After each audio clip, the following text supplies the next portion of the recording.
X grew up on late-night warnings. It's 10 p.m. Do you know where your children are? Scared, straight. This is your brain. This is drugs. This is your brain on drugs. Any questions? And were inspired by movies that defined a generation. We were all pretty bizarre. Some of us are just better at hiding it, that's all. Hey, Doc, we better back up. We don't have enough road to get out to 88. Roads? Where we're going, we don't need roads. I feel the need for speed. We found our attitude in comedy. I'm Gumby, damn it. You see that sign? No shirt, no shoes, No dice! Right. Learn it. Know it. Live it. And our identity in pop culture. I want my MTV! I want my MTV. I want my MTV! Who you talking about, Willis? Keep your feet in the ground and keep reaching for the stars. This is Gen X Men with Bill Rowland and Gary Dollarhide. Life moves pretty fast. You don't stop and look around once in a while, you could miss it. Episode 27 underway. Bill Rowland here, Gary Dollarhide there. Welcome in, everyone. Thanks for hanging out with us. The Gen X Men podcast. Got a lot to get to today, including a movie, Detention, 42 years ago this week. We will talk about that, whether or not you could actually pull that off in these times that we are living in these days. Gary, what's good? What's going on? How was your week? Not bad. We're getting ready for our big move back to northern Maine. So we're packing and moving things around and kind of getting that settled. So everything's disheveled. The dog's upset because, there's boxes where he usually lays and everything. So yeah, that's just what we're going through this week. All right. And you're moving at the end of the month. This coming Tuesday. Yeah. So, okay. Yeah. The end of the month. Because today's so hopefully we'll be set up and settled and ready for next Thursday. Awesome. If not, we'll figure something out. We'll do it. Maybe we'll record 2 or 3 episodes and then we can just throw them out week by week. All right. Before we get to the main topic, I guess we usually have 2 or 3.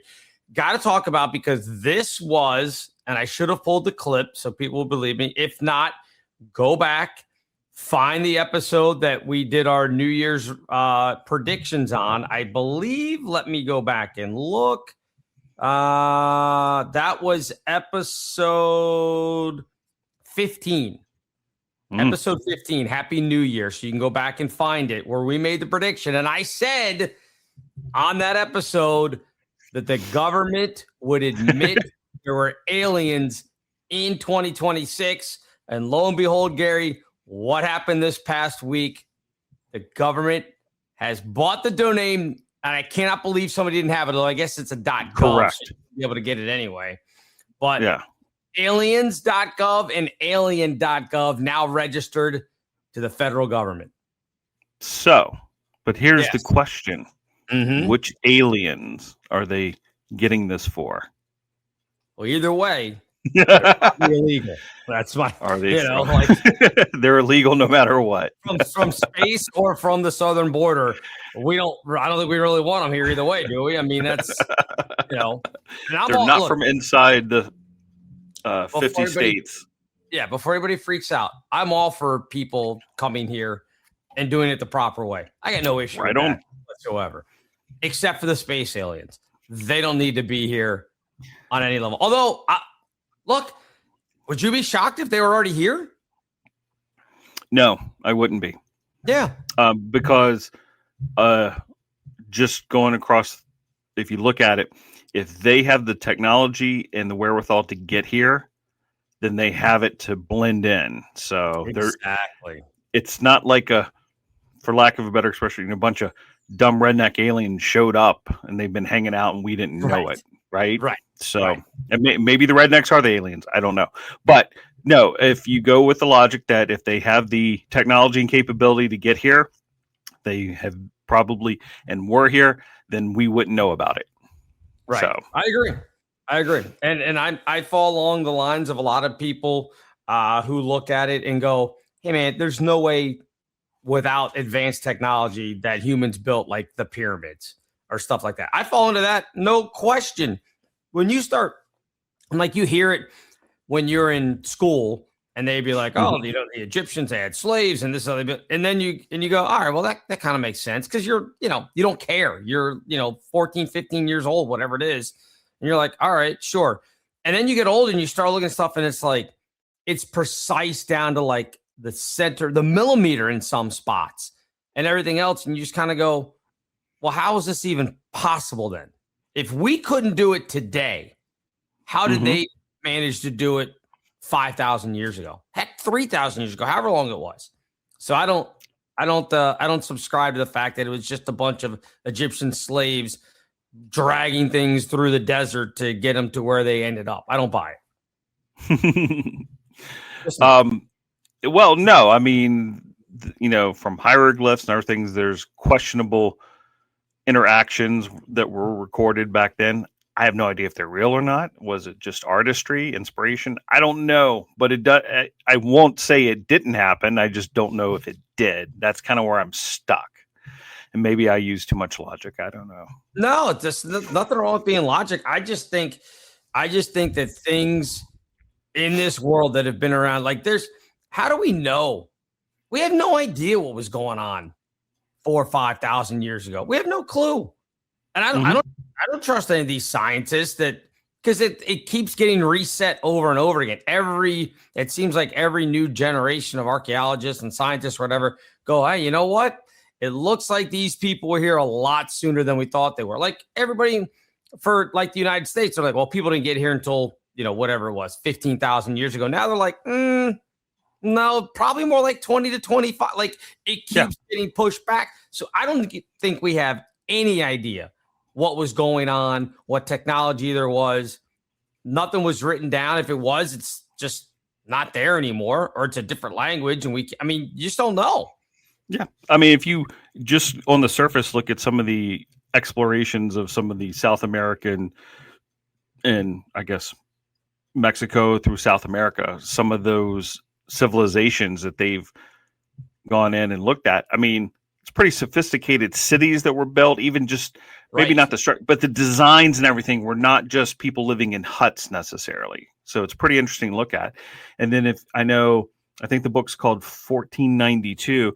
There's evidence of the Chinese well before the 1400s visiting other areas around the world through their navy, if you will. So it's like you said, the more we go, the more evidence we find that, hey, things have happened. Things have been going on for way much longer than what, let's say, you and I were taught coming up, that, hey, before 1607 Jamestown, America was just a bunch of Native Americans. Not necessarily true. So right. And that's the problem, is that, and you can't tell me that the Vikings weren't here. What was it? Leif Erikson. Yes, Leif Erikson. I was going to say Leif Garrett, but that's a totally different. He's for another show. Yes, that's a different show that we could talk about on Gen X-Men. But all that. I mean, you can't tell me that they weren't here and that there wasn't, people that came across before Columbus. He wasn't the first. There's just no way. And then we know Columbus landed in technically Haiti and called them Indians because he thought he landed in India. So, right. Well, actually, it was something. It was something else, because India wasn't a country in 1492. So it was something. There's another reason why it was Indian or whatever. I don't remember what it was, but the country of India wasn't known. If somebody had said to Columbus, "Do you think you're in India?" He would be like, "What's India?" Well, he wouldn't know what India was, but just that area of the world. That's where he thought he was. Yes, correct. He did. Yes, he did think he was somewhere else and not in the Caribbean, so to speak. But with them putting Aliens.gov and I think Alien.gov as well, registering both of them, are you excited for this? Are you worried for this? Or do we think that this is just them doing something because, look, let's be honest, this administration is really good at trolling people. Say what you want about everything else. They're really good trolls. Is this a troll job or is there something coming? I'm sure there's two parts. I know there's been a lot of hearings lately about UAPs, UFOs, and maybe this is just going to be part of their whole slowly but surely releasing information, being transparent. Maybe they are prepping us for the big one, and this is just the first steps of putting information out there that seems innocuous and irrelevant, and then one day we get the, oh, by the way. So that's how government works, right? They're slow to do anything, really. So that's why I think it's part transparency and part of just something may be coming. I don't have that like, oh my goodness, this is it, but it's the setup, the long setup, if you will, is what I think it is. See, I have a feeling I'll be like, oh, this is really cool. But I also think there's going to be a lot of people, and I would probably ultimately be one of them, that just kind of go, shrug your shoulders and go, okay, now what? Like, how does it change my life? Do I still have to pay my mortgage? Do I still like, are the aliens just going to pay everything off for me? Do I not have to work anymore? Like, what's the payoff? What's in it for me? That's what I want to know. What's in it for Bill? That's probably the only thing not much. Nothing. So why would I care? Yeah. Well, if you think in the bigger picture, the problem is they always say that if we admit that there is other life forms out there, that it could destroy the civilization we have, not in terms of war, but now all of a sudden it's kind of paradigm shifting of, oh, it's, as I say, it's not just us. And what are we doing? And is it they're better? Because obviously they had the technology to get to us.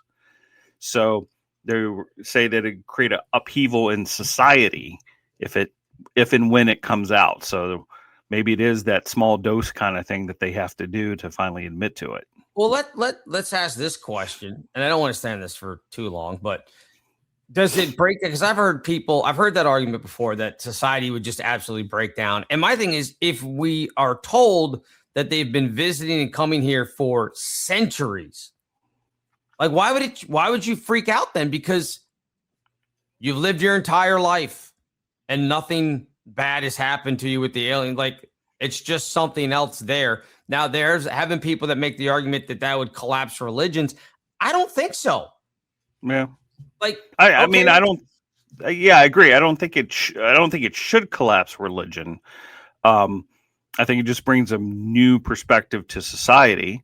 Because one can make the same argument, and I'm not trying to make fun, but same of, sure. If you live in Southern California and your gardener's been coming across the border illegally for so long, but he's helped you out and he goes back. I mean, is it any different than someone visiting from somewhere else that comes in, does something great and leaves? It's probably a benefit if you get down to it. So, I mean, there's the theory that more than one occasion that the aliens, whatever you want to say, other beings, other dimensions, whatever, have stopped nuclear war from happening. Like they've actually, like people have talked about, like either the power goes down or something doesn't work, like around nuclear. Like there's all sorts of weird stuff that happens around the nuclear weapons spots. And you've tons of stories. You just look online, you find them all over the place. So I'm not going to say exactly who, because I don't want to out them, but there is someone within, not my direct family, but adjacent family. That makes sense. That they have a relative that actually worked at Area 51. Okay. I need to see if I can back channel and see if we can get any kind of chatter with them. I may have to do that. I may have to do that today. Got to stay off email and that kind of stuff. Of course, they're checking all of it. But, they're checking everything. Of course, yeah, that's what I'm saying. They're going to check this show too, right? Well, so now they could be a visitor number 25. Then that'd be fine. Right. They're data mining beyond belief, so they'll pick it up off this show. They're definitely doing a lot of that, which is crazy. All right, so that's an interesting thing to keep an eye on. Again, as it goes forward. Again, I said episode 15. Happy New Year. This would be the year that they disclose aliens. I didn't say that for any particular reason other than I think this is the year that they disclose aliens. So, well, like I said, I think we're heading toward that, and I still believe it's going to be the breadcrumb situation. where instead of the big blast one day, it's going to be, oh yeah, we know this. Oh yeah, we know that. And it'll just keep going and going till eventually it's just there and we accept it. And that's why I say I think most people are going to be like, okay, like now what? Yeah. Like, are they going to give us, free energy? No, we don't care. Are they going to do this for us? No, forget it. Don't care. Right. Kind of now it will be, and I don't believe this is it, but it will be, it would collapse society if you found out there were like actual lizard people, like shapeshifters and stuff like that we've been led by this community of lizards for centuries. Then I think it would collapse. Oh yeah. Like if you learned that the royal family was actually lizard people, wouldn't you be like, hold on a second? Well, I've seen that kind of historical theory too, that, especially in the old kingdoms from Europe, like supposedly they were the visitors, right? It started way back when, and however you want to say they got in line and took over. It's just, you assumed power back in the day because you were the strongest. Well, were you the strongest because you weren't from here? So you had maybe mind melding capabilities or technology, whatever, and it kind of established that, these visitors will be the leaders going forward. I mean, you could make a movie about that. Well, I think they did, maybe. I don't know.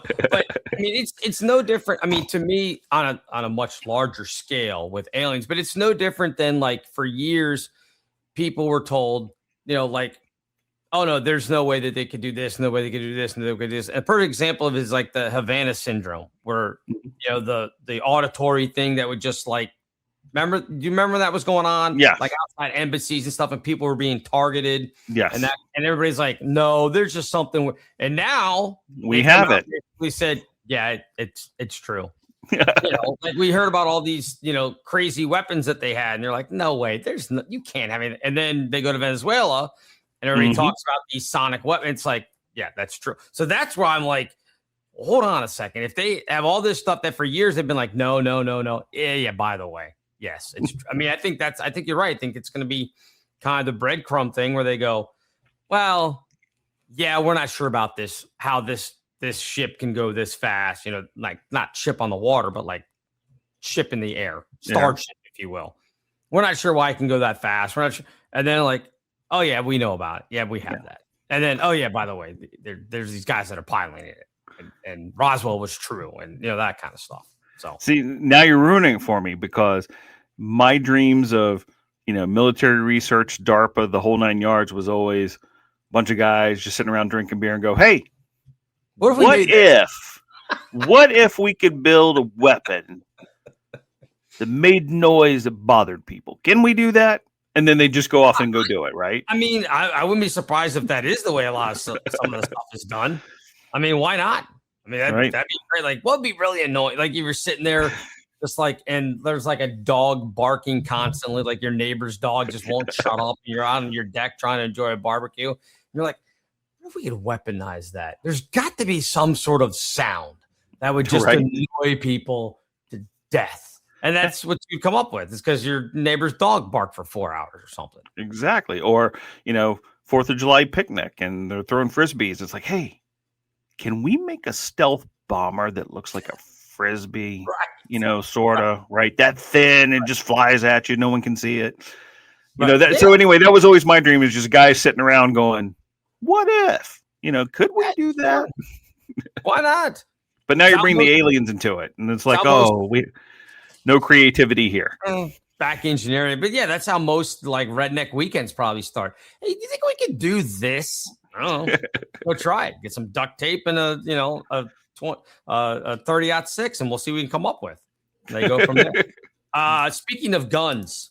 Yes. Really crazy story from down my sister's area. She lives over in Maryland, down there, Calvert County, St. Mary's County, all down that way, Route 4, down towards Patuxent River. And there was a gentleman. I'm sure most of you have heard this story by now. If you haven't, be prepared. Dayton James Webber. He is 27. He's from La Plata, Maryland, which is down that way. Mm-hmm. He was arrested earlier this week in Charlottesville, Virginia, which is about a 2+ hour drive, and that detail is important, from La Plata. He has been charged, which, again, this isn't a surprise. Things happen all the time. He has been charged with first-degree murder, second-degree murder, assault in the first degree, and use of a firearm in the commission of a felony. Now, that's all tragic because somebody lost their lives in all of this. However, the detail in all this is that Mr. Webber is a quadriplegic. Yeah. Amputee. From the knee down, from the elbow down. Mm-hmm. He was able to shoot a passenger in his car, drag him out of the car, dump him, I think, in a front yard somewhere. I think that's what it said, yeah. I think that's what it was. Yep. And then proceeded to drive to Charlottesville before he led was the state. led Maryland and drove to Charlottesville, which, again, if you're not from the area, that's not a short drive. No, not at all. Because that's going from like the DC, Virginia border, DC, Maryland, Virginia border to Central Virginia, basically. Yep. Down where the University of Virginia is.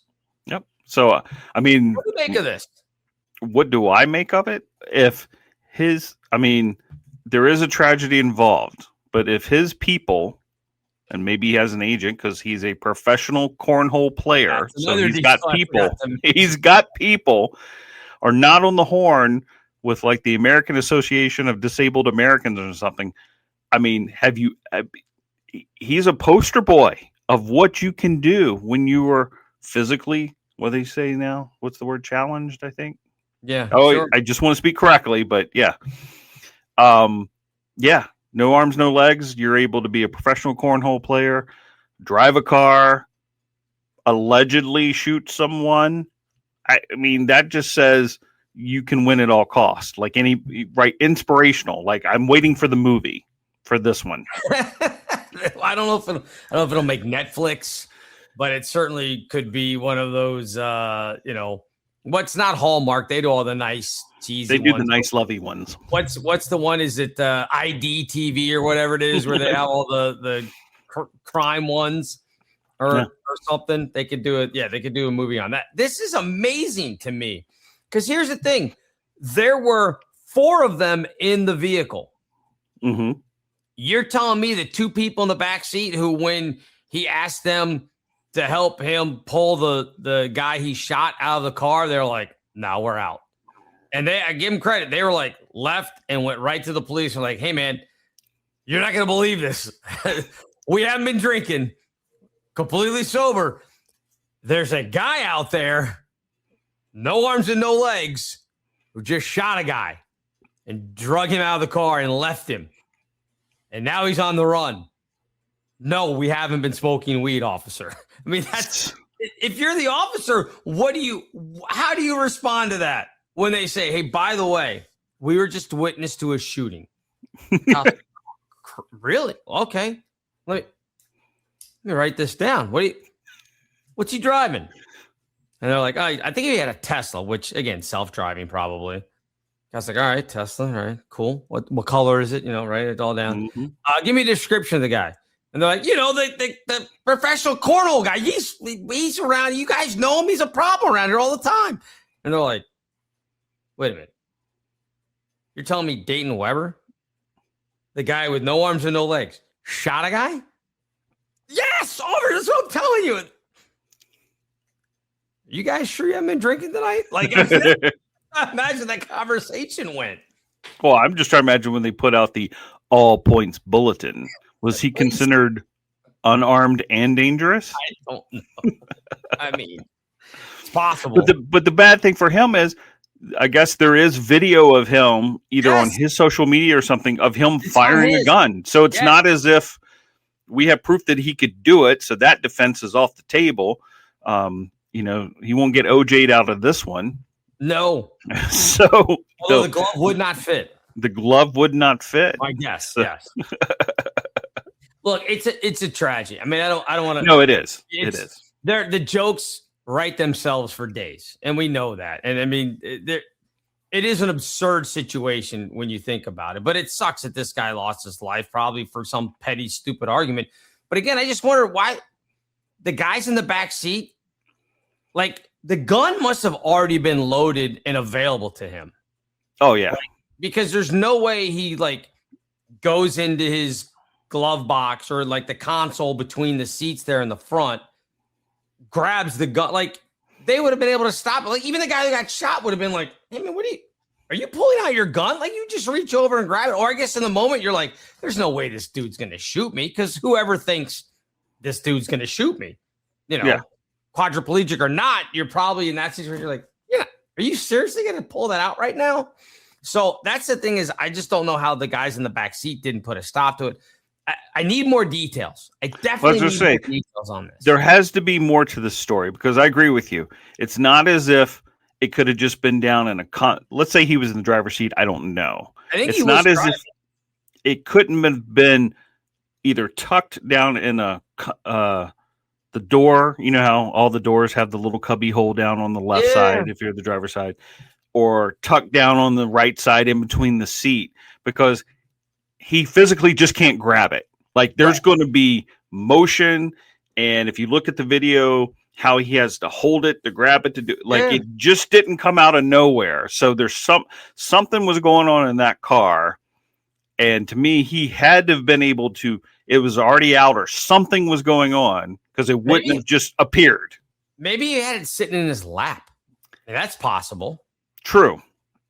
And again, if any normal person, let's say you were having an altercation or whatever, and you're sitting in the passenger seat, even if it's just sitting in his lap, there should have been like, I need to get out of the car. Like, right. There fair warning, like a gun comes out, bad things happen. Right. Sure. Right. So it tells me that there's something going on where it didn't phase anyone because he can't just pull it out. Right.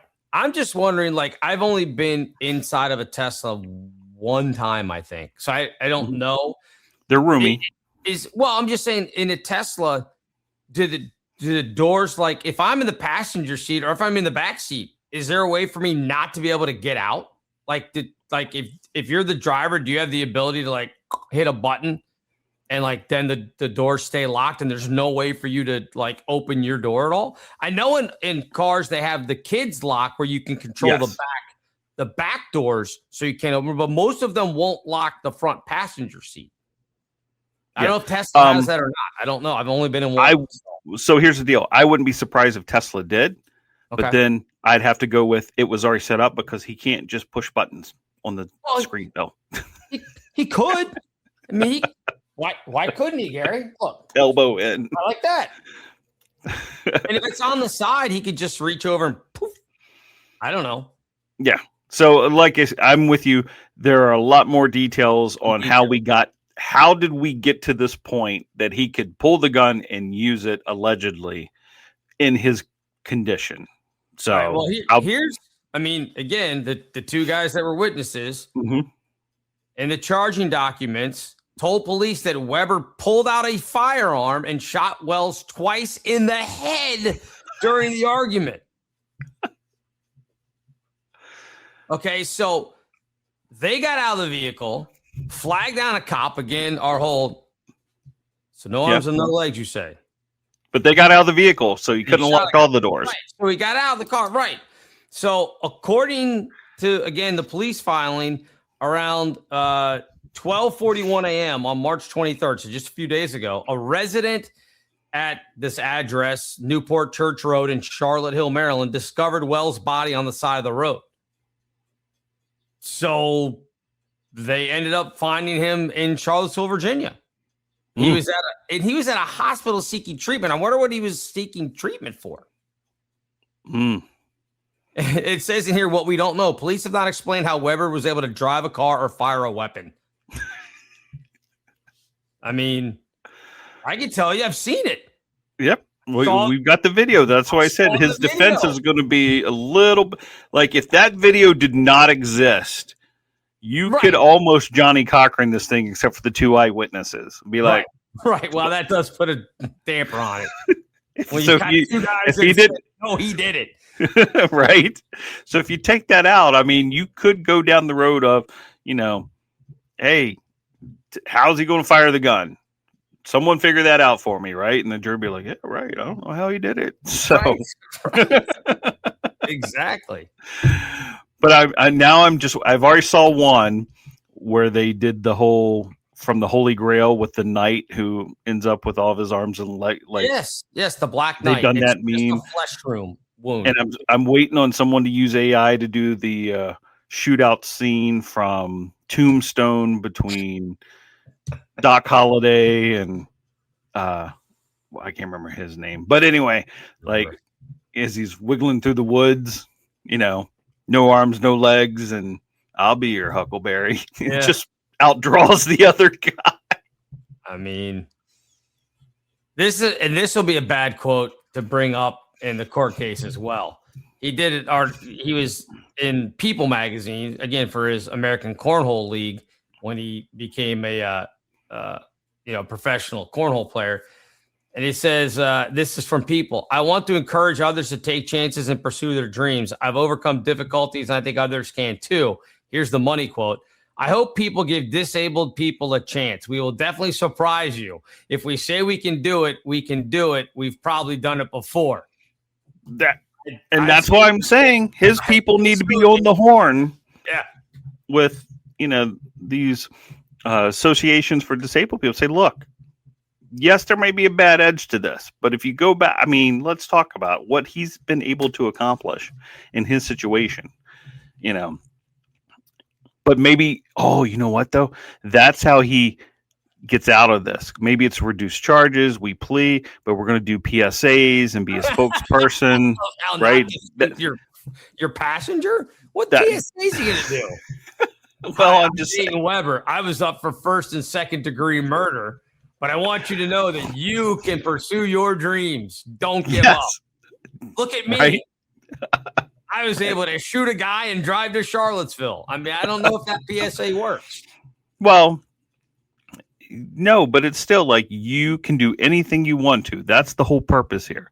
You can't let your disability hold you back. If there's a will, there's a way, right? It almost writes itself. So I just want to know if he was driving a Tesla, that's pretty good range for a Tesla, right? I mean, it's a couple 300 miles. Because he would have went on down 301, crossed over into the northern neck. Or did he go out the 495 or in Virginia and then go out 66 to 29? Yeah. I'm curious honestly, I'm curious how he got there. I would assume that far south, he wanted to get out of the state. And so why would you get out 301 then? Because then that cuts over into central Virginia. You cross the Potomac River. Across the UVA, though. Yeah, but then was it Route 3 direct into Charlottesville? So, I was thinking I would go 29 down, but I don't know. Let's see. I'm going to look it up.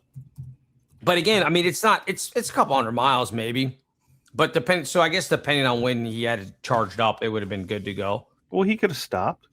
It is Google says from La Plata, it's 110 miles, 2 hours, 24 minutes. Okay. You go south, hit route, because you're coming right into Fredericksburg once you cross the Potomac down there. And it's a straight shot over into Charlottesville. Is that the King William County? Yep. Yeah. No, that's a little bit further south. King George County. Yes, King George, right into Fredericksburg. Yeah, okay. And just keep coming right across to Charlottesville, because Charlottesville's way further south than you think. Oh, yeah. Yeah. So by going south, he's almost cutting straight across to get in. Yeah. All right. That makes sense. Yep. That makes sense. But even still, it's pretty impressive. 100 miles. I couldn't imagine. I mean, again, if he's in the self-driving Teslas, I don't trust those things at all. There's no way. If I ever bought a Tesla, and I won't until you can charge them as quick as I can do a fill up of gas, I don't want an electric car. Because I don't want to take a road trip and have to stop and wait a half hour for my car to charge up and then get back on the road again. Like, I don't have that kind of time. I got things to do and places to go. Well, I could see it both ways. Like, because I known people have them, and they just said, "Yep, that's kind of when we stop for lunch or stretch our legs, etc."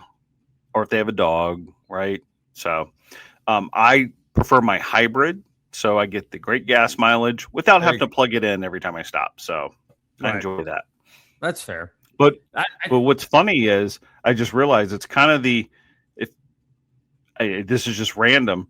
You know, he went south. He almost followed the John Wilkes Booth plan to get out of D.C., to keep going south, cross into Virginia, and then get caught, because he crossed about right where they ended up catching Booth outside of Fredericksburg. So Yep. That's true. Neither plan worked. And I believe wasn't Wilkes Booth from down that way in Southern Maryland as well? I think so. Yeah. Because he knew people and what to do, etc. Yeah. Man. Interesting. Anyway, crazy story. I will definitely be keeping track of that and the aliens. All right. I'm going to read this because it needs to be read, and then we'll talk about whether or not people will recognize this immediately, because it's in our open as well. Or at least a quote from that movie, not this directly. All right. So March 24th, 1984. 42 years ago. What's that? 42 years ago. 42 years ago. Dear Mr. Vernon, we accept the fact that we had to sacrifice a whole Saturday in detention for whatever it was we did wrong. But we think you're crazy to make us write an essay telling you who we think we are. You see us as you want to see us, in the simplest terms and the most convenient definitions. But what we found out is that each one of us is a brain and an athlete and a basket case, a princess and a criminal. Does that answer your questions? Sincerely yours, The Breakfast Club. Mm-hmm. So 42 years ago this week, that was when they were in detention on that Saturday. Great movie. Again, Molly Ringwald and Anthony Michael Hall, Emilio Estevez, Judd Nelson from Portland, Maine, no less. And who's the other? Ali Sheedy. Yes. Can't believe I couldn't remember her, because I thought she was way more attractive than Molly Ringwald. I agree with you. Okay. I was over Molly Ringwald guy. Yeah, she's okay, but just Pretty in Pink and The Breakfast Club and 16 Candles, all this stuff. Everybody was like, I was like, yeah. As the kids say today, she's mid. She's mid. But anyway, so great movie. Loved the movie. Everybody saw it. I saw it in the theater, even though I was turning 14, because it came out in 1985. Mm-hmm. Even though they started filming actually a week after that quote unquote letter was written in detention. But it came out in 85. So I was 13, maybe almost 14 at that point. But I remember seeing it in the theaters. Loved it, of course, because everybody did.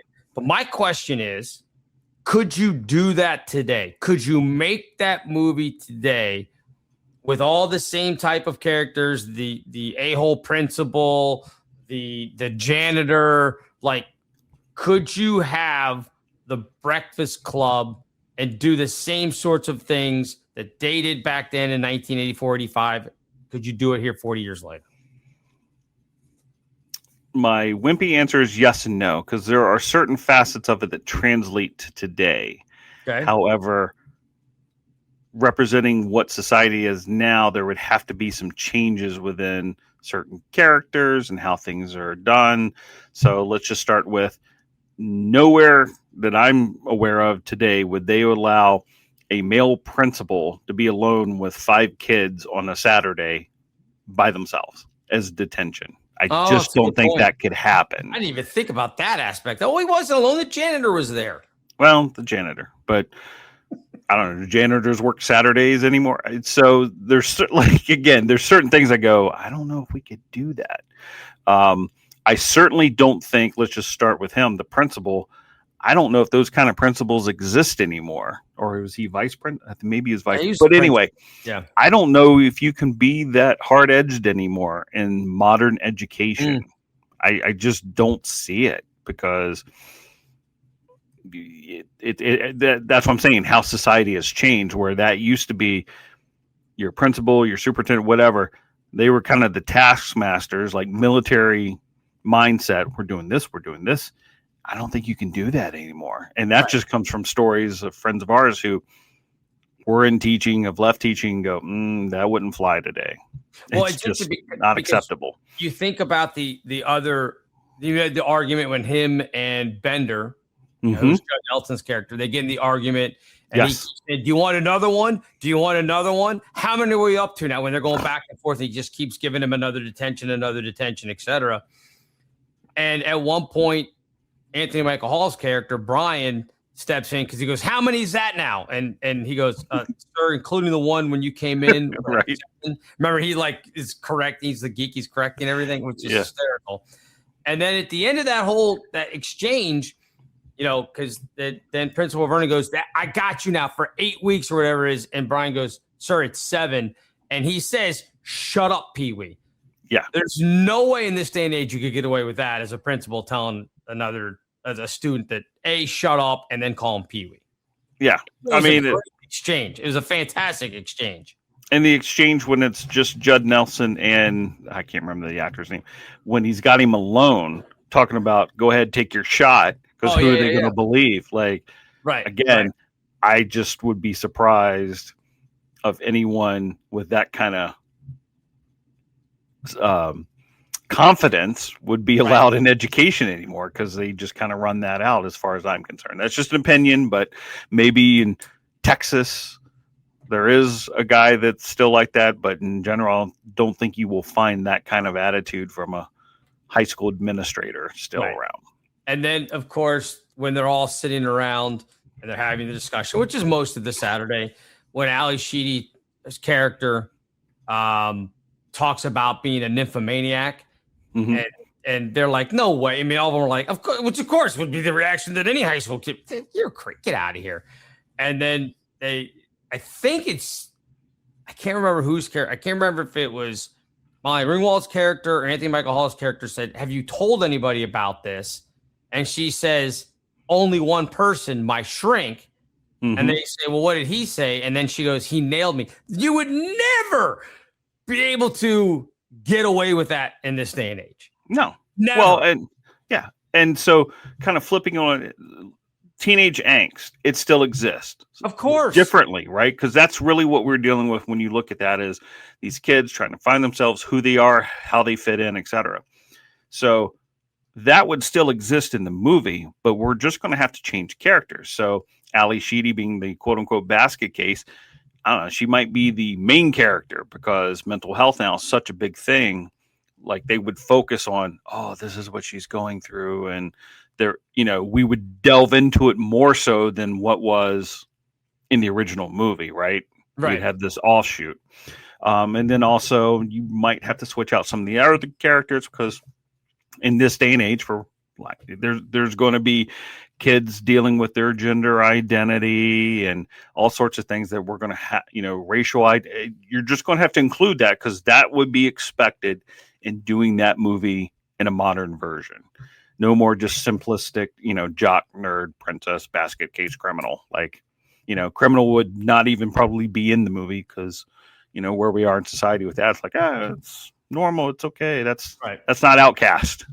I think and at the time you didn't think about it in this way, but looking back at it, and I know they were caricatures of a larger group or whatever, but you think about Emilio Estevez's character when he was the jock and he talked about how it was always having to please his dad and everything else. And his coach. I don't remember. And I mean, I had friends that were athletes. I played varsity sports when I was in high school. I don't remember having anybody that had a dad that was that insane when pushing the sport stuff. And again, I understand that there was a whole kind of, not one individual was supposed to represent a larger, broader, situation than just one person. But I don't remember anybody having that dad be that way. Now, I had friends that were from broken families like Bender. Now, I don't know that any of their dads were beating them like Bender implies in the movie, but I certainly knew kids that were from not great home lives. But I don't remember that particular thing with the athlete. And having gone back and watched it again in the past years, I've always been like, this now rings a little hollow for me. but I don't know. Okay. I don't know. I mean, personally as well, I don't recall a parent being that hardcore about it. But then I hear stories from friends of mine, and who coach and umpire and referee. There's some pretty intense parents out there. So somewhere it has to translate, to a certain individual somewhere. Not saying the vast majority, but there's going to be the father out there that's, hey, you got to do this, and because it's based on his scholarship. If you remember, he was in trouble, and he has to be a winner. Well, now it's more than just a scholarship, right? Depending on who you are, how good you are, there's a lot of money involved in college athletics as your way out, to get out the door and restart. So I'm sure there's a few out there that will push it to that extent. See, it's funny because I can remember a lot of people talk, and I've gone back when we started talking about we were going to use this on the show. I didn't go back and watch the movie, but I read some like different message board things, and I went back and kind of was looking to see what people remembered from the movie. And there were a lot of people, and again, I don't know who these people are because it's just message board, Reddit, whatever stuff. But there were a lot of people who said, "Oh, I totally looked at this character and like, that's me. I totally related to this character." There isn't one of the five that I go, "Oh yeah, I see that. That's who I was in high school." I was kind of a mix of the three. I mean, if you want to just say keep it to the male characters, it's probably a mix of the three of them because I got in trouble, not to the extent that Bender did, but I got in trouble in school. I had detention every now and then. I was an athlete, but not pushed to the point like my dad wasn't like, "You've got to do." I mean, it wasn't that. And then, I mean, I didn't have the grades, I guess, like Anthony Michael Hall was supposedly the geek and had the great grades. I didn't have that, but I had friends. Like, I would have hung out with a guy like that in school. I did have friends like that in school. So it was just kind of weird, like, to see that people like, "Oh, I was such a Claire. Oh, I was such an Allison in school." And I'm like, it wasn't any of these people. I kind of knew like, a mix up of those people, a blended version of those people, but there wasn't anybody that was like, and I even thought, like, going back, I'm like, okay, do I know somebody that was a Bender or a Claire? And I was like, I don't think I do. I don't think I know anybody that was like, okay, that was definitely, this guy was definitely this. This girl was definitely this. We certainly didn't have any that I was aware of, any of the Allisons that were sleeping with their psychiatrist or crazy to even pretend that she was doing that, because I mean, ultimately she wasn't. But we didn't have anybody that was like that. I would imagine in your small high school, your school is smaller than mine. I don't know. Could you look at it and say, "Oh yeah, we definitely had a Bender. We definitely had a Claire. We definitely." I mean, I don't know. Well, so Bender was always the outlier because I don't recall anyone that was just outright criminal, right? I mean, and the question is how far criminal. It just, no one was that bad, if you will. Like, people got in trouble, but it wasn't the constant, always in detention, whatever. Right. The rest of them, you could pick and choose certain people who would be that role if you were trying to fit the movie back to my school. They weren't perfect, but they would be, that's really the jock. That could probably happen at their house. That she's definitely the princess. And maybe not to that extent with the BMW and everything, but she get what she wants. So you could translate it backwards, I think, is what I could see more than anything. And again, being Hollywood and good writing, you extrapolate to make the story interesting, because otherwise it's not, right? So we pick the extremes from certain segments to highlight that in the movie to make the story work, versus you or I who, I got some trouble. Yeah, I played some sports. Yeah, my grade's pretty decent. So what, right? It just becomes boring. It doesn't fit the storyline. Yeah, that makes sense. And for the most part, I mean, again, I think my high school career or experience or whatever is probably not much different. Well, it may be a little different than a lot of people, because there's obviously most people in high school don't get themselves involved with sports or with drama or with everything else. So I guess maybe it wasn't a typical high school experience. I don't know. And I say drama, I mean like theater. I don't mean like there was a lot of drama going on, like Housewives drama or something. No, this was just more like doing the acting and stuff that I did in when I was in high school. So I guess mine wasn't probably a typical high school experience. No, I would think that you and I, you went to a huge school, I went to small, very similar and probably the norm. Again, I just think this movie, for the purposes of being a screenplay and being interesting, John Hughes just went a little bit deeper and made it seem more than it was, because that's how you carry the storyline. Because to me, that's a lot of Hollywood, television, right? We take a story and we really kind of embellish it a bit to make it stand out and make you go, oh my goodness, right? Because again, otherwise it's boring, right? Right. Because 90% of high school guys at our age probably went through what we did, a little bit of everything, and just kind of, normal and boring, right? Doesn't make a good movie that way. No, but fair. That's fair. But I mean, I think there are a lot of other scenes in that movie that you couldn't necessarily get away with today. Like when Bender is underneath the table and he looks up Claire's skirt, there would be absolute outrage. Oh, absolutely. Happening today. Yeah. I mean, you probably wouldn't be able to do that. Yeah. But you can easily get weed today and smoke it, especially here in the state of Maine. Yeah. So anyway, I mean, that's the thing is, and again, obviously not being a teenager or anything like that. I don't know what would be not equivalent to that, but what would be they're all going to be sitting there with their, I guess if they're in detention, their phones, they wouldn't have their phones if they're in detention. So there's that. But that would be, to me, that would be the whole thing of like, these people didn't really know each other. I guess Claire and, not Brian. What was Emilio Estevez's name in that movie?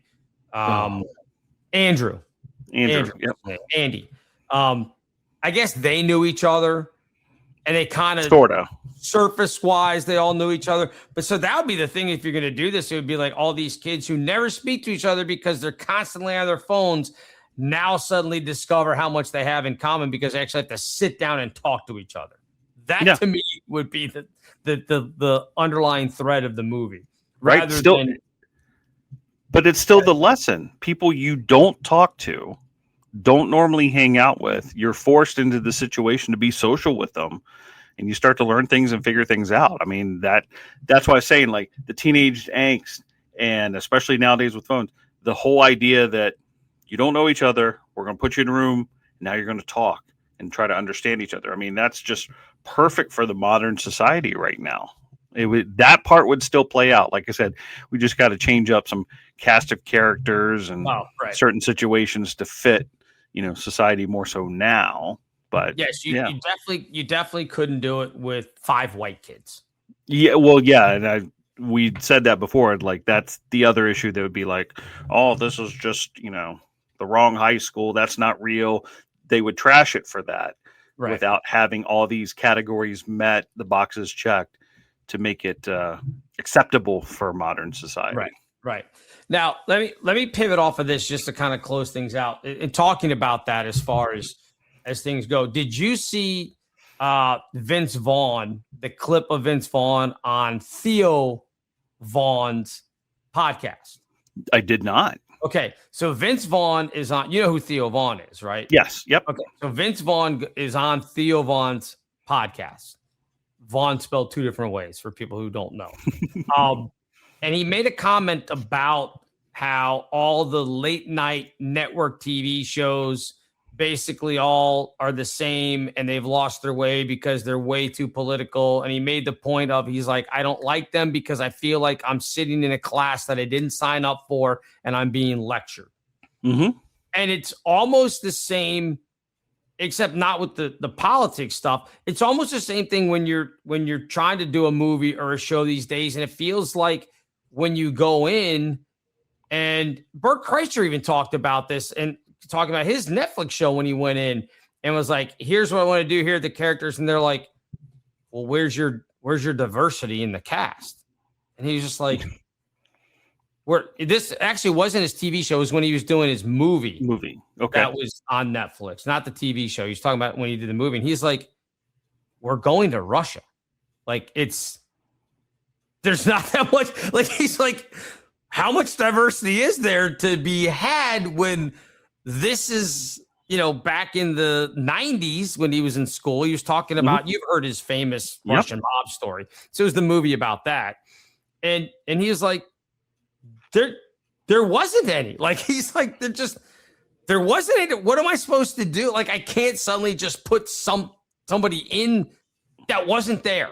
Like, this type of person wasn't there. So I can't just place them in.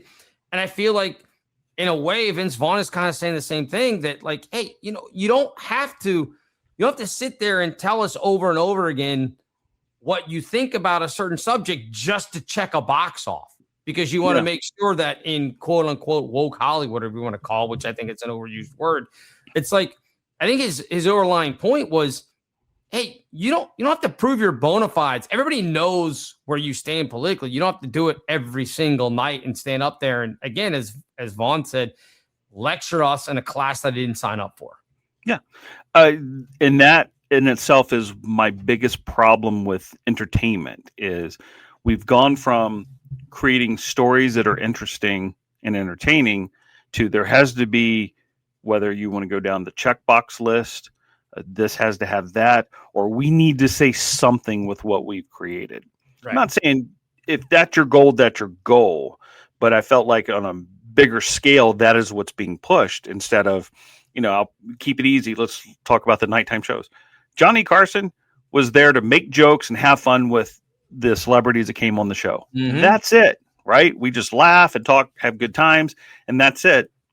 The rest of them, especially Colbert, when he was on, it was just like, I don't care about the politics, right? It just entertain me, not lecture me, as Vince Vaughn says. Just entertain me, make me laugh, because at the end of the day, if you're watching that show, you've had a long day, you're probably in bed at night, trying to go to bed. Make me happy to go to sleep, not lecture me on what this or that.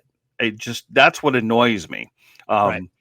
We were watching a show last night, just happened to, it's called, It's Good Medicine. I think it's on CBS. Oh, I'm not familiar. Okay. Basically, it's a doctor who comes back from Boston to the small town, coastal town of Maine, and starts practicing. And so you can see the characters within that show, but they're not thrown at you because they have to be there. They're just there. Like it's not like there's a gay couple that runs a restaurant, but we don't get into anything other than, that they're a couple. Right. That is completely it, right? They're just running the restaurant. And it's like Susan and I were saying, well, that's kind of good. It's not this big fanfare. It's not, we have to over promote that it's just, they're part of the fabric, and that's just the story, and that's where it goes. It's not anything extra. There's not extra storylines it's just they're part of the fabric. And great, right? It's just a small town, and that's what you get. Right. Yeah, I mean, that's, again, going back to the Breakfast Club, where you would have to, if you did redo it today, you'd have to go through and check every single box. And I don't think it's a bad thing that you'd have to have a variety in the cast, because I think that's more reality. Mm-hmm. Again, back in the 80s, in the suburbs of Chicago, where this, was supposed to take place, there probably wasn't a lot of diversity. Yeah, there probably wasn't. I mean, you probably could have easily gone depending on the school. Yeah, that was just the school, which again wasn't really my experience in high school, because when I went to school, it was barely over 50% white. I mean, we had a lot. Now, we were still the majority, and I think now they are no longer the majority. The what we call it, the plurality, where there's more percentage of white students than anything else, but there's not more than 50%. I think that's the proper term. But anyway, it was like 52 or 53% when I was in high school. So it was very close, but we had Hispanic and Asian, obviously African American. We had a variety of people, which was great. But I also understand that in other parts of Fairfax County, you weren't going to have that same type of diversity. And certainly in the suburbs of other places, you weren't going to have that at all. Yeah. So I never looked at it and went, well, why didn't they have this type of person? Why didn't it? It was just kind of like, okay, this is their school. Mm-hmm. You know, so yeah. I mean, honestly, at that time in my life, I wasn't in that depth of why anything was. It was just presented as entertainment, and I didn't. But see, that's what we're doing. Like, we're thinking about that. Like, I know kids today would be thinking that, and to me, that's a little bit more problematic. Instead of, why isn't this? Just let it be whatever the situation is. It's never going to be perfect. It's always going to be different. So we don't need to question what is presented and have to check those boxes. Just let it be for the sake of it just being natural and normal.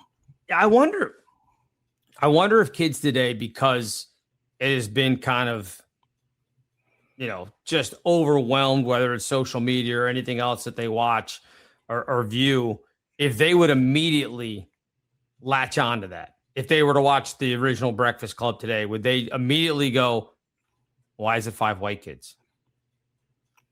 Yeah, I think some would, because that, again, I go back to, that's the nature of where we are in society. If it's imbalanced, then it's not right. And I'll disagree with that. I know we were watching. It was kind of funny. Great show, though, if you get a chance to watch The Madison on Paramount Plus. The Madison. Okay. It's another Taylor Sheridan show.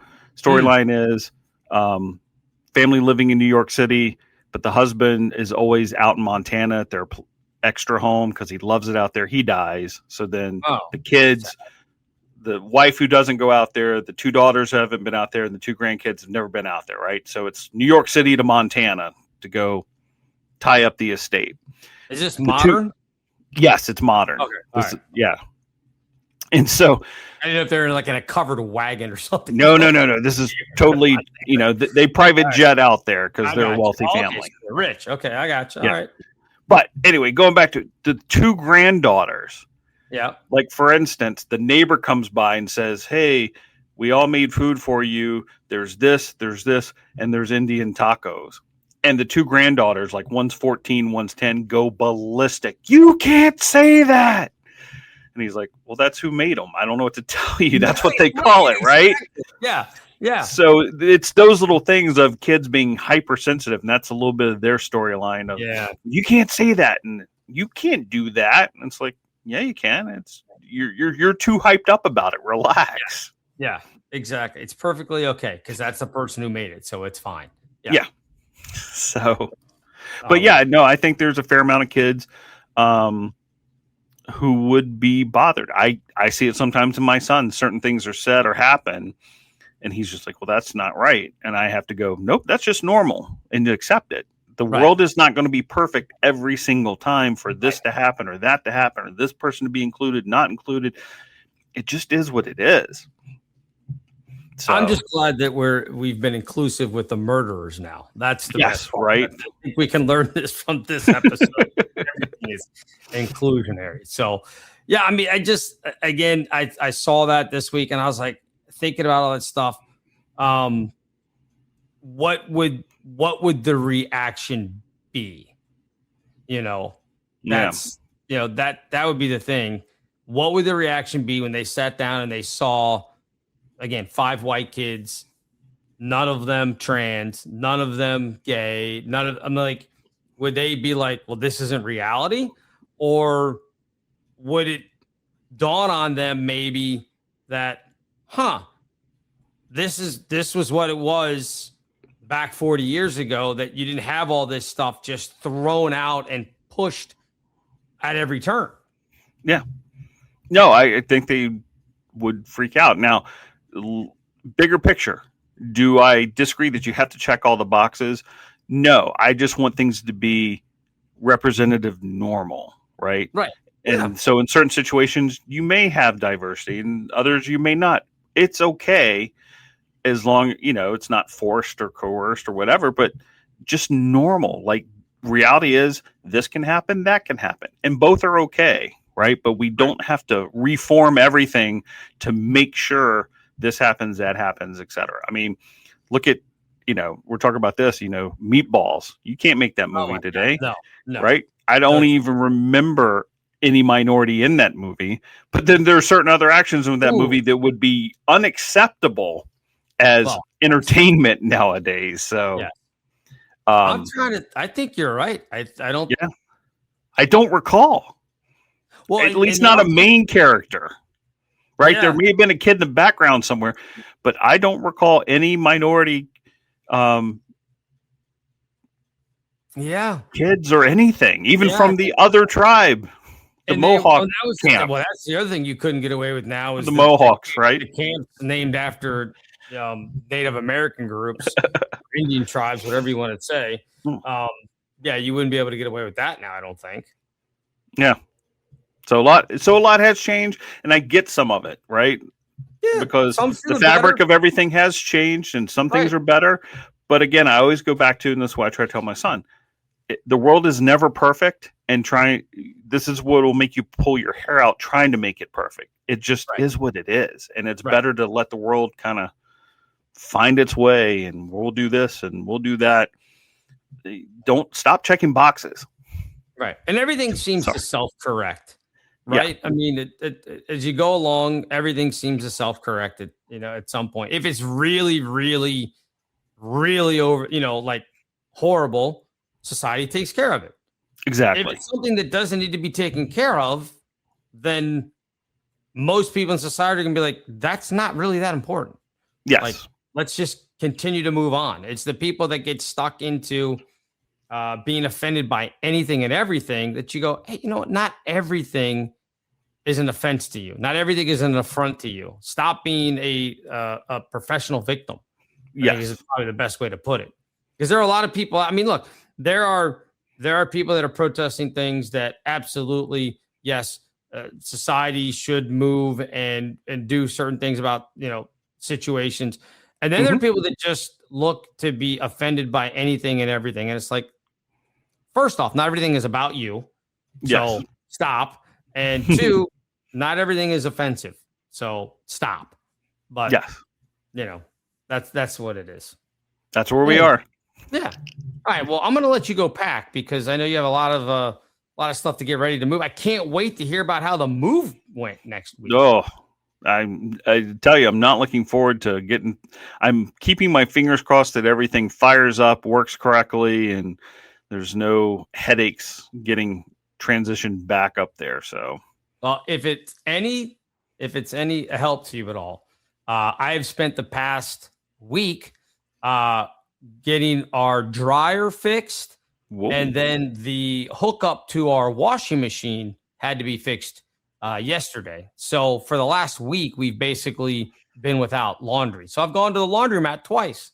Oh, so you pulled out your plumbing tools and did plumber's work? I fixed the dryer because we had the whole home insurance thing. Like when you first buy a house. Oh yeah. We had the people that we bought it from. They pay for like a year of this, home, whatever it is, insurance. So the guy came out, literally ran the dryer for 30 seconds, wrote something down on a scratch pad, and then said, "This is a 2-person job. I'll have to turn it in," because it was a stackable. Oh, so he's like, yeah. Take the dryer off the stack, and I'm like, I can do that. This is not too. Yeah. Like, what are we doing? Ooh, the train. The train. Nice. The train. So he left, and I was like, well, if they're gonna have to take it off the stack, I might as well do it. So I unhooked the clips from the back and everything else, and Carrie helped me take the dryer off the top of it. And then we're checking to see what the update is on hey, when are they going to come fix the dryer? When are they going to fix the dryer? And then they finally said, oh, we're just sending you the parts, but you'll have to hire somebody. We don't pay for the actual install. I mean, at this point, I had already taken the back off of the dryer and had vacuumed out the dust because I'm like, I want to see exactly what it is that's wrong. Because if you've never looked inside of a dryer, there's not much to it. It's a belt and a tub. Yeah, it's a big drum with a couple of belts that spin it, and then a heating element and some other stuff, and that's it. So I opened it up because my previous place, I had changed the belt on the drums a couple different times when they went bad. And I was like, oh, we can get to anything. I can get to anything that I need here. So finally, they sent the parts a couple days later. I changed everything else. The dryer worked fine. So in the process of taking the dryer and moving the washer around, we decided not to restack them. We just put them side by side in this closet we have. So we had to undo the water lines to the washing machine. And then when we rehooked them back up, we turned the water on and it's leaking from right there at the hose bib. I was like, well, that doesn't make sense, because it was actually last Thursday, because Carrie came up after we were done with the podcast and she said, are you still doing stuff? And I said, well, I'm uploading the podcast. What's going on? She's like, we have a water leak. And I was like, where? And then she told me, so all right. So I went downstairs. Apparently at some point, and this is what my buddy Rob, who's a plumber, if you're in the Northern Virginia area, you need a plumber, Able Plumbing, ask for Rob, tell him Bill sent you. It'd be great for him. Apparently at some point, like an older hose, they had to snip off. I guess it got stuck. He says it probably got stuck or something. And when they did it, they cut not only the outside of the hose, but the copper. Oh, at the hose bib was copper. So it had big lines in it. And so when you put the new one on, it just, went everywhere. So he came over yesterday and took him about an hour or so. And he actually redid both the hot water and cold water, even though I needed the cold. He redid all of that. And now I've got a hole in my drywall that I have to replace, because he had to cut down to get to, cut into the wall to get to the pipe. So that's on my schedule for today. I was going to ask you. Do I want to replace it? It is now postseason basketball for you. Like, yes. How you keeping from busy and from being bored? Applying for multiple jobs because I need one. So if anybody wants to hire me, please reach out as always. A lot of yard work.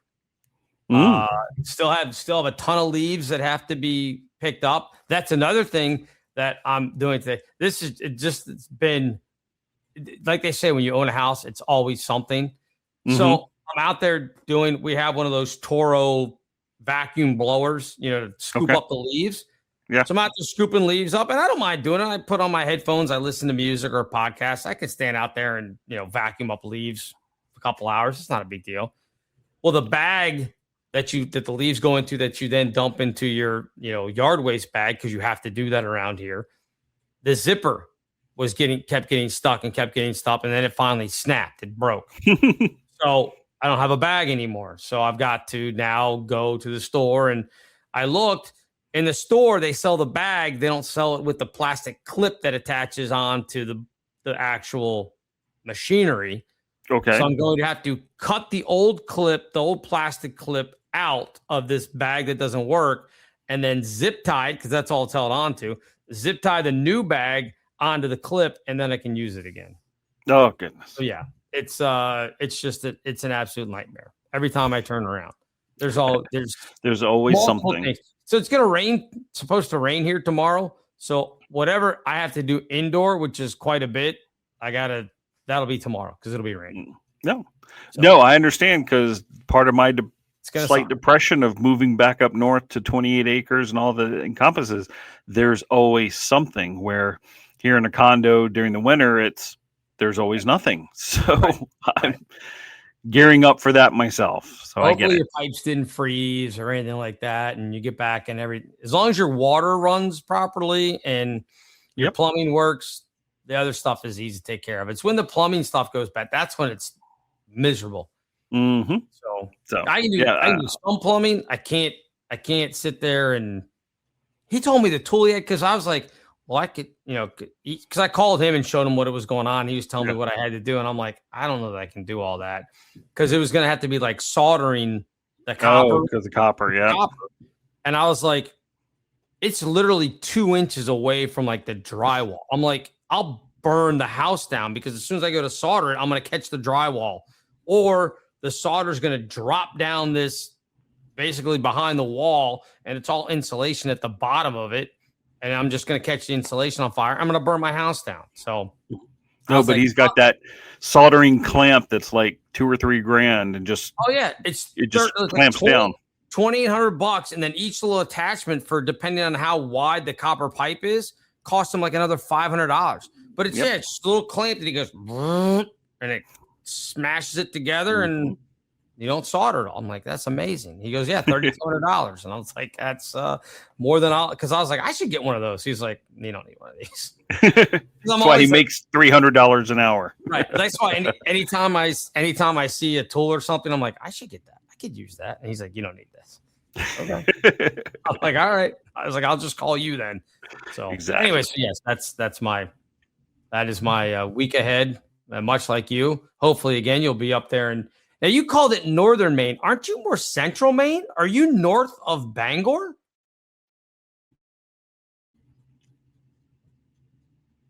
Oh, now you're back. I lost you for a second. Everything buffered out for a minute. Yeah, you say you're in Northern Maine. Aren't you Central Maine? Are you north of like Corinna and Dexter and Exeter? No, south of that. Okay, so you're Central Maine then. Right, but when you're here in Southern Maine, anything over 30 minutes away north is considered Northern Maine. Oh, Mike. So they consider Bangor Northern Maine? Absolutely.